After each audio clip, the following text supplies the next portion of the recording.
Hi geeks, Jeffrey Powers here from Geekazine. Today I want to show you how to run your Facebook page a little bit better if you're a band, if you're a musician, actually anything for that matter, if you're working with other groups, other companies, and how your band should be using the Facebook events. It's an amazing thing, and if you do it right, all of a sudden it works so much better for you, for the venue that you're booking into, and everything else. And then the next thing you know, it's like this hand-in-hand promotion, just amazing stuff.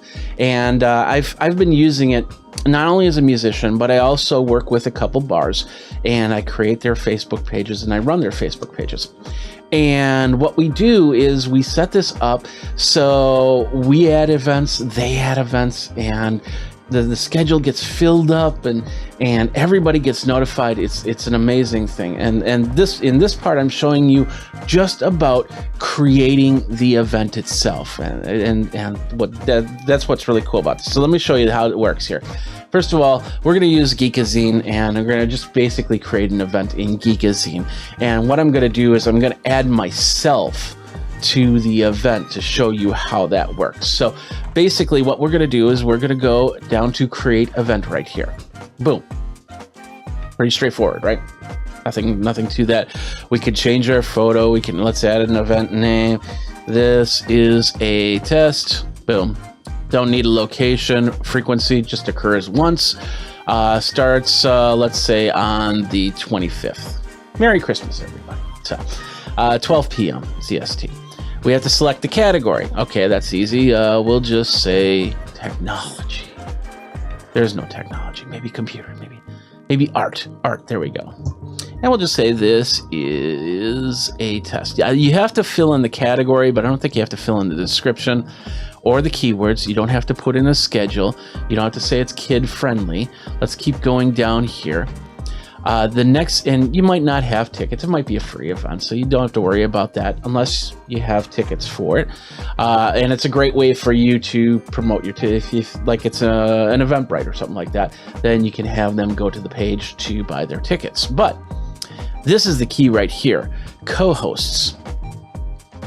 And this is where I put in my own name. Boom. I am a co-host of this event. Now what happens is that I will get a notification, and if I accept that notification, then I, as Jeffrey Powers, can edit, fix, or whatever the event, as opposed to the venue that's promoting me. So, and for additional stuff, I say this is a test, and then I add in my name right there for added oomph into Facebook land. So we're gonna say, let's see, I don't know if we can say private or public. No, I think these are all public events.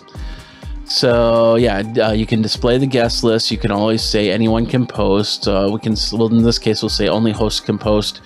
We won't display the guest list because, this is just something here. We can hit publish. We can schedule this. So we don't have to have the event right away. We can kind of culture this page a little bit more with keywords, with information. And the other thing about the co-host is you can have several co-hosts. In fact, one of my bands, we put in all the band members. We put in the venue, and anybody else that this is about. So if you had like a multi-day event or an all-day event with like 4 or 5 acts in it, put all 4 or 5 acts, put the people's name in there. If they want access, put them in there and go from there. So what we're going to do is we're going to hit publish, and it's going to create this event, which I'll delete later. So you'll see it on Geekazine. So we have, this is a test, and I just got a notification up on my page saying that I have been asked to be a co-host. In fact, you see right here, 1 co-host pending.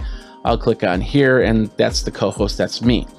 What you want to do then is, when you see that, you'll go into the test or into the event itself, and it'll say, hey, you've been asked as the co-host. And in that case, you then say, hey, yeah, I'm the co-host. Put me in. That will then allow you to be a co-host, and that allow you to edit things.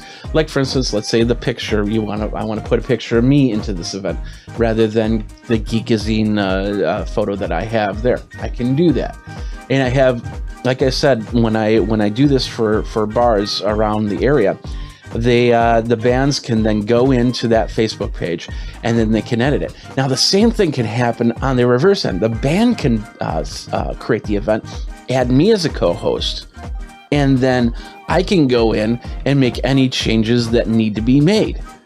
And then we're all good, and my event schedule shows it, their event schedule shows it.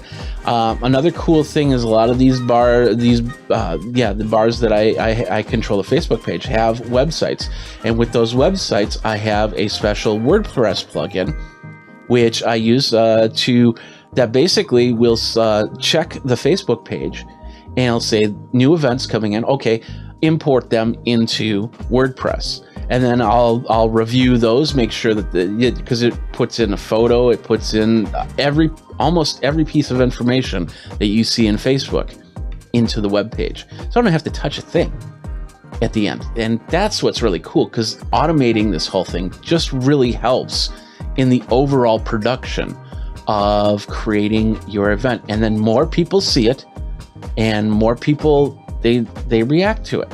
And that's what you want to do, is you want to get more eyes on your event. So if you're creating first of all, you should set up, if your band or acoustic solo or duo or whatnot does not have a Facebook page, really think about setting up a Facebook page.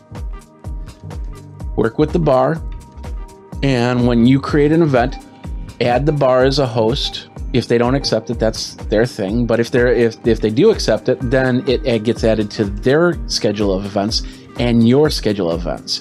Same thing with them. If they make you a host, if they put in your details and add you as a host, accept it, because then it'll come on your events and their events, and then that works throughout that whole area there. It's an amazing thing, and I'm surprised how many people don't use it. It's because it's easy to do, and it just promotes everybody.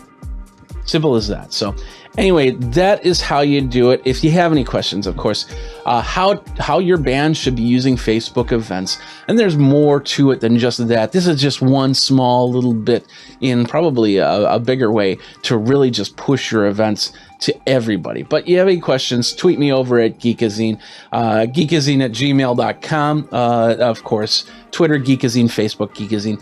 If you're on YouTube, hit like, subscribe, comment, hit the bell notification for the next video, and we'll go from there. And of course, over on twitch.tv/Geekazine, where you can get your rocks on, nice little program where you get points over there at twitch.tv. So thanks a lot for watching. Thanks a lot for listening. Even though my voice is starting to go up, I've got to drink more water. Anyway, thanks a lot for watching. Take care. And you guys, geek out. Do it right. Geek out. There we go. Take care.